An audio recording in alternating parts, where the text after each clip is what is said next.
मुंबईतील जे रुग्णालय, जीटी रुग्णालय, कामा आणि सेंट जॉर्ज रुग्णालयांमधील चतुर्थ श्रेणी कर्मचारी आज काम बंद आंदोलन करणार आहेत। चतुर्थ श्रेणी कर्मचाऱ्यांच्या मागण्यांकडे प्रशासन अक्षम्य दुर्लक्ष करत असल्याचा आरोप करून कर्मचाऱ्यांनी हे काम बंद आंदोलन सुरू केलेले आहे, तसा इशारा दिलेला आहे। तर सकाळी 10 वाजल्यापासून संध्याकाळी 5 वाजेपर्यंत कर्मचारी काम बंद आंदोलन करणार आहेत।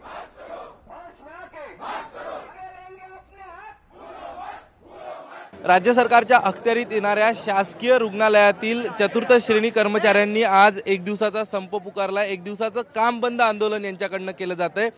मुंबईतील जे रुग्णालय, कामा रुग्णालय, सेंट जॉर्ज आणि जीटी या चारही रुग्णालयामधील चतुर्थ श्रेणी कर्मचारी आपल्या विविध मागण्यांसाठी आज सकाळी 10 वाजतापासून ते संध्याकाळी 5 वाजेपर्यंत संपावर असणार आहे। नेमक्या कर्मचाऱ्यांच्या काय मागण्या आहे आणि कर्मचाऱ्यांना का संपाचं हत्यार आज उपसावं लागलं यासाठी बोलण्यासाठी काही पदाधिकारी आहेत आपल्यासोबत, त्यांच्याकडनं जाणून घेऊया। सर, काय मागणी आहे आणि नेहमीच रुग्णालय संपाचं केंद्र बनत चाललंय, आज तुम्ही संपावर जात आहे, काय मागणी? प्रथमतः मी ऋणांची माफी मागतो। आम्हाला संप करण्याला सरकारने भाग पडल्याने या स्थानिक प्रशासनाने भाग पडले। आम्ही गेली 3 वर्ष मागणी करतोय की रिक्त जागा आहेत त्या ताबडतोब सरळ सेवेने भरा। जे कोर्टाचे 122 लोक आहेत, ऑल ओव्हर महाराष्ट्रामध्ये 674 आहेत, त्या जागा पूर्णपणे भरा। कोर्टाने आदेश दिला 2015ला, 7 डिसेंबर 2015ला। अशा अनेक मागण्या घेऊन आम्ही सतत पाठपुरावा करतोय। आज जे रुग्णालय हे पुऱ्या महाराष्ट्राचं नाक आहे। गोरगरीब रुग्ण या रुग्णालयामध्ये येतात, आपली ट्रीटमेंट करण्यासाठी येतात, परंतु कर्मचारी वर्ग जो आहे तो पाहिजे प्रमाणात नाही आहे। 1962ला जी हे केलेले पदनिर्मिती केलेली आहे, 1962 आज आलेलं आहे 2019। ह्या एवढ्या वर्षामध्ये कुठल्याही पदाची निर्मिती केलेली नाही। अनेक विभाग इथे काढलेले आहेत, परंतु या विभागामध्ये कर्मचारी वर्ग नाही आहे। असणाऱ्या कर्मचाऱ्यांमधून कर्मचारी इकडे तिकडे फिरवला जातोय आणि त्या मागण्यासाठी आम्ही 4 रुग्णालय, आज जर निर्णय नाही झाला तर ES hospital all over Maharashtra हे पूर्णपणे बंद, ठप्प होईल। व्हिडिओ जर्नलिस्ट प्रवीण शेट्टीसह अक्षय कुडकेलवार, न्यूज 18 लोकमत, मुंबई। आता बातमी मेट्रो संदर्भातली। नागपूरकरांची मेट्रो अखेर 7 मार्चला धावणार आहे। पंतप्रधान नरेंद्र मोदी दिल्लीतून व्हिडिओ कॉन्फरन्सिंगच्या माध्यमातून मेट्रोला हिरवा झेंडा दाखवणार आहेत। मुंबई पाठोपाठ राज्यामध्ये पहिल्यांदाच मेट्रो रेल्वे नागपूर इथं धावणार आहे। त्यामुळे पंतप्रधानांच्या हस्ते या प्रकल्पाचं लोकार्पण होण्याकरता मुख्यमंत्री देवेंद्र फडणवीस आणि नागपूरचे खासदार केंद्रीय दळणवळण मंत्री नितीन गडकरी प्रयत्नात होते। गेल्या काही दिवसांमध्ये केंद्रीय मंत्री नितीन गडकरी यांच्या विधानांमुळे राजकारण खरं तर तापलंय। अशात गडकरींच्या ड्रीम प्रोजेक्टला पंतप्रधान का येत नाहीत असा प्रश्न विचारला जातोय।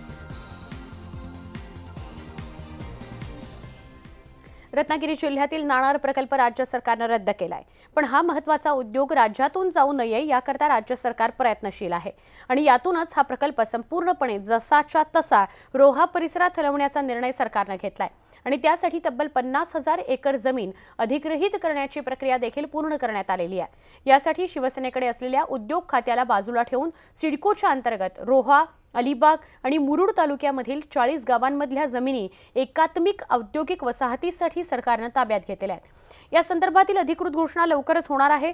सौदी अरेबियाचे अरामको तसंच इंडियन ऑइल, भारत पेट्रोलियम आणि हिंदुस्तान पेट्रोलियम आदींच्या सहाय्याने हा प्रोजेक्ट आकाराला येणार आहे। सुमारे 3 लाख कोटींचा भव्य तेल शुद्धीकरण हा प्रकल्प आहे। रत्नागिरी जिल्ह्यामध्ये राजापूर तालुक्यातील नाणारमध्ये हा उभारण्यात येणार होता।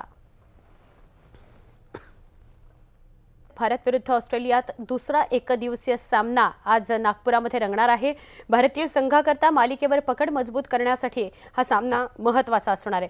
दरम्यान हैदराबाद इथं झालेल्या पहिल्या लढतीत विराट कोहलीच्या नेतृत्वाखालील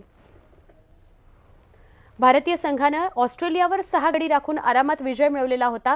सकाळपासूनच जामठा VCAवर प्रेक्षकांची गर्दी व्हायला सुरुवात झालेली आहे। पोलिसांनी सुरक्षा व्यवस्था चोख ठेवलेली आहे, पण नागपूरकरांमध्ये उत्साह, आनंद बघायला मिळतोय। भारत आणि ऑस्ट्रेलिया दरम्यान दुसऱ्या एकदिवसीय सामन्यासाठी क्रिकेटवर चढलाय आणि या ठिकाणी रसिक आपण पाहू शकतो। क्रिकेट रसिक हे दुरून दुरून आलेले आहे। मध्य भारतातलं महत्त्वाचं क्रिकेटचं केंद्र आहे VCA जामठा आणि जामठ्यावरती राज्यातूनच नव्हे तर राज्याच्या बाहेरून छत्तीसगड, मध्य प्रदेश आणि दुरून दुरून आपण पाहू शकतो की या ठिकाणी रसिक हे सकाळीच पोहोचलेले आहे। क्रीडा रसिकांसाठी नागपूरची ही मॅच आपण पाहू शकतो की जवळपास 1 वर्षानंतर या ठिकाणी मॅच होते आहे आणि या स्टेडियममध्ये जवळपास 45,000 लोक बसू शकतात। ज्या पद्धतीनं क्रिकेटचा ज्वर आहे तसा देशभक्तीचा सुद्धा ज्वर आहे आणि भारतीय वायुसेनेनं ज्या पद्धतीनं कामगिरी केलेली आहे त्या कामगिरीला सन्मान करण्यासाठी या परिसरामध्ये काही लोक जे आले ते अभिनंदनचं पोस्टर हे पोटावरती छापून आलेले आहेत।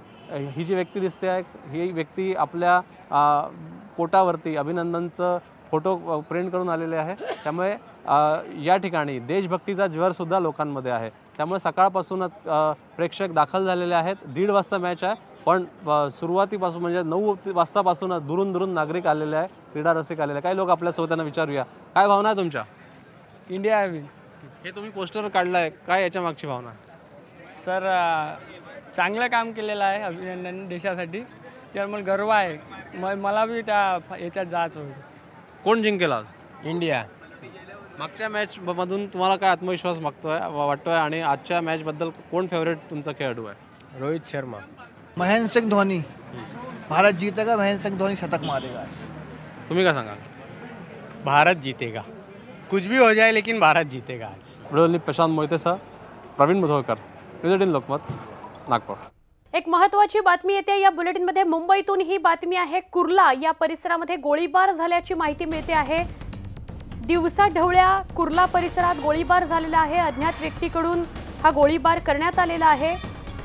पूर्व वैमनस्यातून हा गोळीबार झाल्याची माहिती मिळते। ज्याच्यावर गोळीबार झालाय तो व्यक्ती सध्या गंभीर जखमी आहे। पोलिसांकडून या सगळ्या प्रकरणाची चौकशी सुरू आहे।